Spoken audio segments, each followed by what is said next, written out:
शिव ओघड़दानी ने कृपा कर दी। जब प्रेम से कोई बात कही जाती है तो वो हृदय तक पहुंच जाती है, प्रेम से।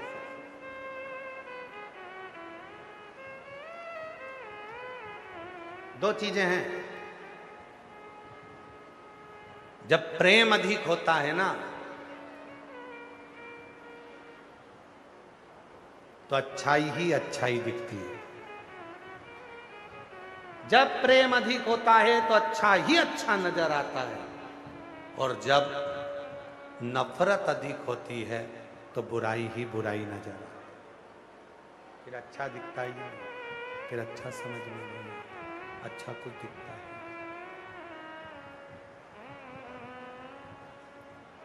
इसीलिए शिव पुराण कहती है, भगवान शंकर का चरित्र कहता है,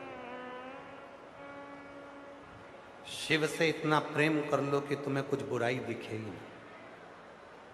बुराई दिखेगी ही नहीं तो मुंह से निकलेगी ही नहीं।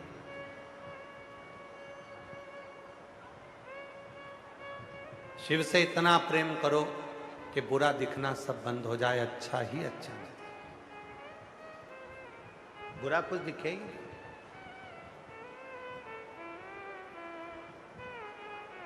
प्रेम जब अधिक होता है, जैसे मां सती मैया के पिता दक्ष प्रजापति सती जी का विवाह शिव जी से नहीं करना चाहते थे।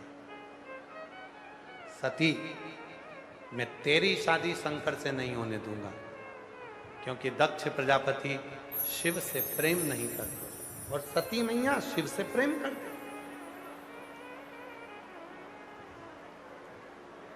सती मां शिव से प्रेम करती थी तो सती मां को सब अच्छा दिखता था, और दक्ष प्रजापति शिव से प्रेम नहीं करते।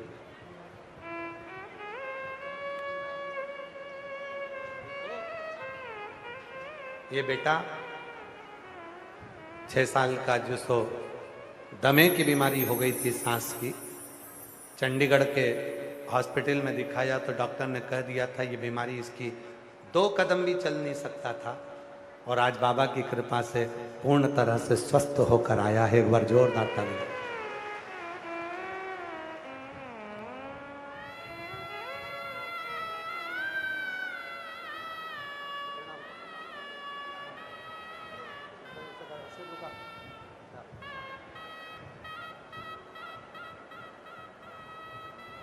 एक बार जोरदार ताली बजाएं। ये बच्चा जिसके पूरे फेफड़े लंग्स पूरे खराब से थे, डॉक्टर ने कह दिया था ये ज़्यादा चलने फिरने में नहीं आएगा, पर बाबा की कृपा से भोजन भी करता है और चलता है। शिव सती मैया शिव से प्रेम करती हैं और दक्ष प्रजापति शिव से प्रेम नहीं करते। अच्छा, केवल एक देवाधिदेव महादेव ऐसे हैं ना जिनसे असुरों ने भी प्रेम बहुत किया। किसी किसी का नेचर ऐसा होता है ना जिसको पक्ष वाले तो प्रेम करते पर विपक्षी भी प्रेम करते।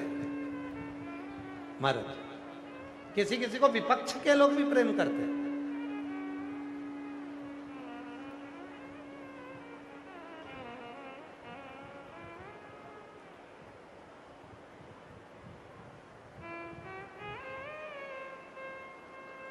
प्रेम खत्म कहां होता है? शिव महापुराण की कथा कहती है प्रेम कहां खत्म होता है? जहां पर लोभ आता है। जहां भीतर लोभ आया वहां सब समाप्त हो गए। कितना सुंदर प्रसंग है, एक बहुत सुंदर प्रसंग है, ध्यान दीजिएगा। एक महाराज जी प्रवचन दे रहे थे, महात्मा जी संत थे, प्रवचन देने में लगे थे। महात्मा जी प्रवचन दे रहे थे। महाराज जी उसी प्रवचन में एक गांव का व्यक्ति भी आता था और उसी प्रवचन में एक वेश्या भी आती थी। एक दिन गांव के व्यक्ति ने प्रश्न किया महाराज जी के हाथ जोड़कर, बाबा जी मैंने बहुत प्रवचन सुने हैं और प्रवचन बहुत सुने, मुझे सबके पिताजी का नाम मालूम है, सबके बाप का नाम मालूम है, पर उस गांव के व्यक्ति ने कहा मुझे पाप के बाप का नाम नहीं मालूम, बस एक ही का नाम नहीं मालूम, बाकी का सब का मालूम। राम जी के पिताजी का नाम मालूम है, उनके पिताजी के पिताजी का नाम मालूम है, भगवान कृष्ण के पिताजी का नाम मालूम है, मुझे सबके पिताजी का नाम मालूम है, परंतु केवल पाप का जो पिता है, पाप का जो बाप है, उसका नाम नहीं मालूम। वेश्या भी उस कथा में आती थी। महाराज जी ने कहा कल तुम्हारा उत्तर दे देंगे। कल फिर प्रवचन चालू हुआ, महाराज जी ने उत्तर नहीं दिया। उसने फिर प्रश्न किया, तीसरे दिन फिर प्रश्न किया। अब तो वेश्या को लगा कि महाराज जी को उत्तर नहीं मिल रहा। वेश्या ने आज हाथ जोड़कर महाराज जी से कहा, महाराज जी मेरा एक निवेदन स्वीकार करेंगे? महाराज जी ने बोला, बोलो। आप जब मंदिर जाते हो ना तो बीच में मेरा वेश्यालय पड़ता है। महाराज जी आज तक मेरे वेश्यालय में कोई संत नहीं आया, कदम रख दोगे, चरण रख दोगे तो मेरा वेश्यालय कृतार्थ हो जाए। संत ने कहा, पागल हो गई है, मैं संत और वेश्या के घर पर आऊंगा? ये कभी नहीं हो सकता। संत ने मना कर दिया। वेश्या रास्ते में जाकर खड़ी हो गई। संत सुबह मंदिर से आ रहे थे। वेश्या ने हाथ जोड़ लिए, बाबा जी मेरा वेश्यालय सामने ही है, आइए ना, थोड़ा चरण रख दीजिए ना। संत ने मना करा, नहीं मैं नहीं जा सकता। तुम्हें लगता है कि मैं वेश्या के द्वार पर जाऊंगा? मैं नहीं जा सकता, मैं नहीं जाऊंगा। वेश्या ने खूब विनय करी पर नहीं माने। आखिरी में वेश्या ने अपना पर्स खोला, 400-500 के नोट निकाले और 400-500 के नोट निकाल के महाराज जी के चरणों में रखे। रख कर कहा, बाबा जी 2 मिनट के लिए चलो। महाराज जी ने 400-500 के नोट जेब में रखे और वेश्या के घर चल दिए। वेश्या के घर, महाराज जी वेश्या के घर चल दिए। अब जब वो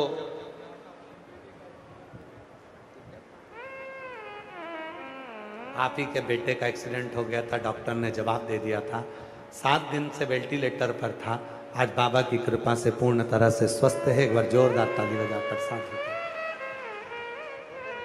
खुश होकर जाओ। अब तो ठीक हो गया, अब रोना नहीं। अच्छा खुश।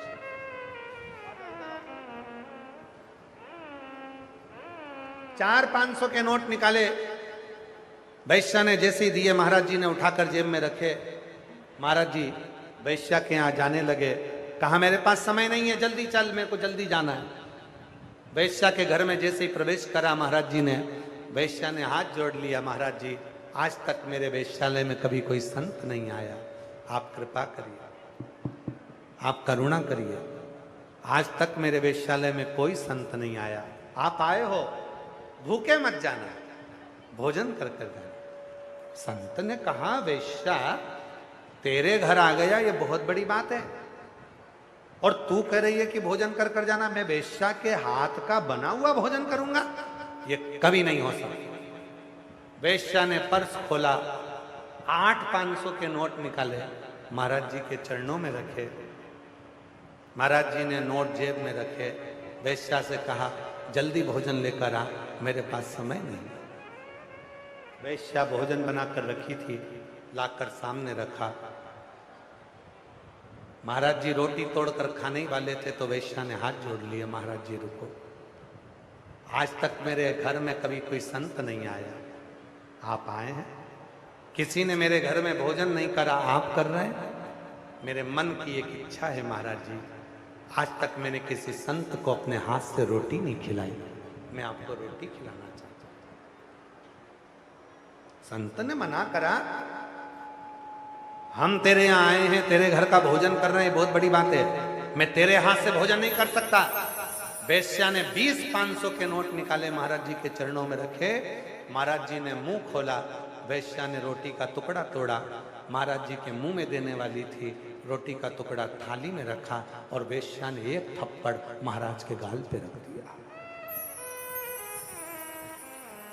एक थप्पड़ जो महाराज के गाल पर रखा, महाराज जी ने कहा, पागल हो गई है, बावरी हो गई है, मूर्ख हो गई है, मुझे थप्पड़ मारती है। वेश्या ने कहा, नहीं महाराज जी, मैंने थप्पड़ नहीं मारा, ये 5 उंगलियां मेरे गालों पर बनी है, थप्पड़ नहीं तो क्या है।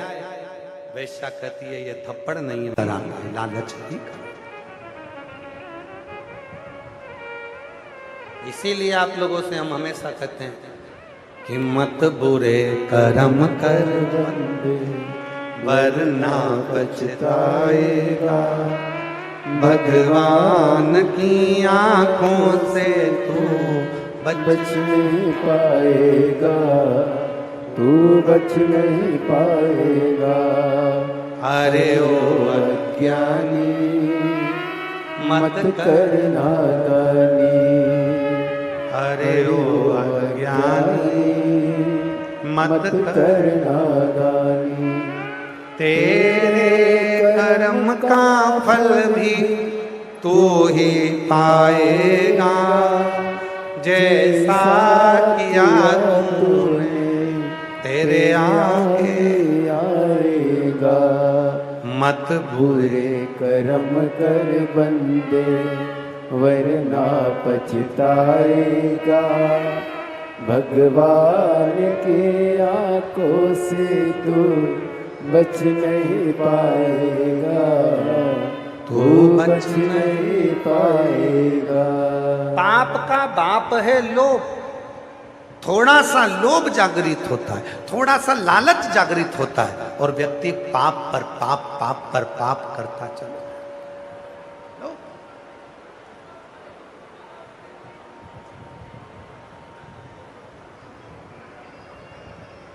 पाप का बाप, पाप का बाप। शिव कथा कह रही है, माँ ने शिव से प्रार्थना करी। कहते हैं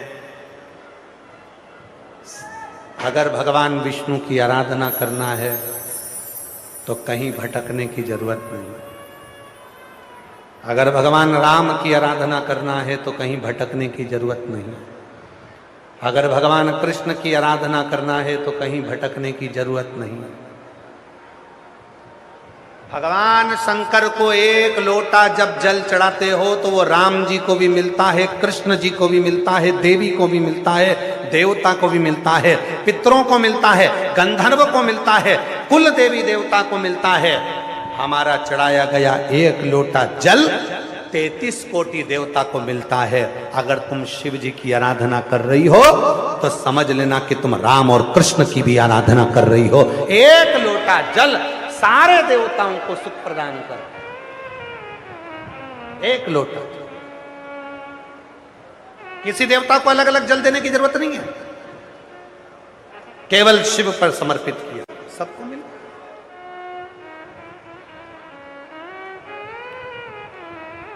तुम्हारे घर में बेलपत्री का पौधा है?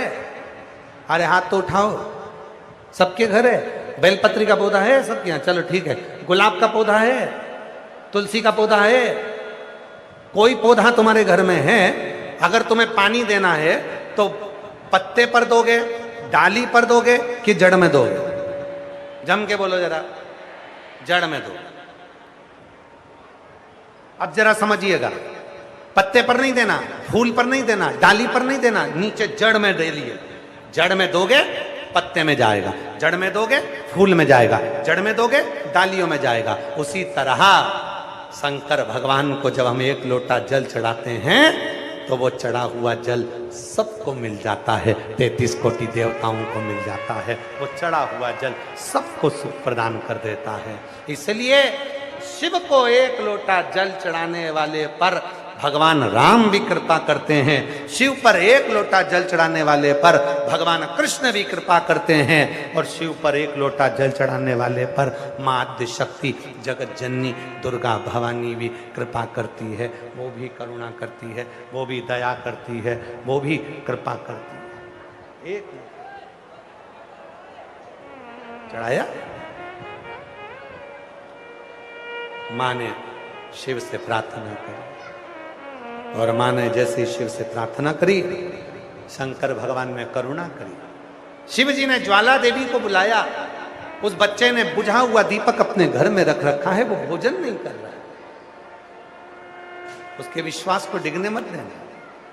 और जैसे ही बच्चा हाथ जोड़कर माँ ज्वाला माँ ज्वाला माँ ज्वाला कर रहा था, माँ लोटा भरकर जल चढ़ाकर उसने घर पर आई थी, लोटे को रखा ही था, उतनी देर में शिव की कृपा से उस बुझे हुए दीपक में मां ज्वाला प्रकट हो गई। बोल ज्वाला माता की जय। वो ज्वाला माई।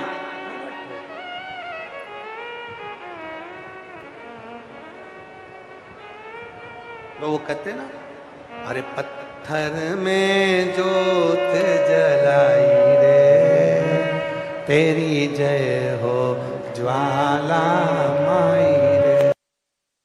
पत्थर में जोत जलाई रे, तेरी जय हो ज्वाला माई। पत्थर में जोत जलाई रे, तेरी जय हो ज्वाला माई। तेरी जय हो ज्वाला माई रे, तेरी जय हो ज्वाला माई हो। तेरी जय हो ज्वाला माई रे, तूने पत्थर में जोत जलाई। पत्थर में जोत जलाई, तेरी जय हो ज्वाला माई हो। हे मां, तूने पत्थर में जोत, बुझे दीपक में तू प्रकट हो जा। बुझे समय आता है, शिव जी का पवित्र चरित्र कहता है, शंकर भगवान का पवित्र चरित्र वर्णन करता है, शिव तत्व कहता है। सही चला लो भैया, थोड़ी देर और। शिव जी का पवित्र चरित्र कहता है, भगवान शंकर का पवित्र चरित्र वर्णन करता है, शिव तत्व कहता है, शिव महापुराण की कथा कहता है।